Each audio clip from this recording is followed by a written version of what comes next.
Welcome to the Startup Espresso. I'm Hall T. Martin, the host of the show, where we talk about raising funding for your startup and the time it takes to have an espresso. I hope you enjoy this episode.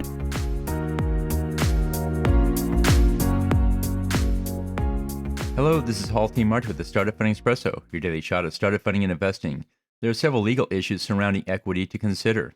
You must have a legal entity to establish an equity ownership.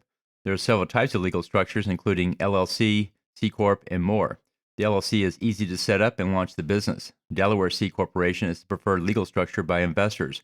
Start with an LLC and move to a Delaware corporation when investors require it. Be careful promising equity, as they will come back to claim it at a later date.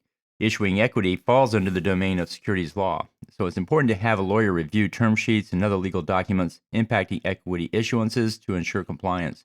Make sure options provided to employees are properly documented, and review the tax implications of equity with your accountant so you understand the impact on the business.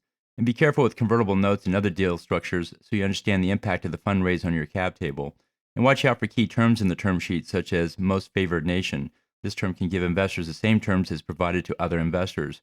Watch out for these legal issues with your equity. Thank you for joining us for the Startup Funding Espresso, where we help startups and investors connect for funding. Let's go start listening to today. Hall T. Martin is the director of Investor Connect, which is a 501c3 nonprofit dedicated to the education of investors for early-stage funding.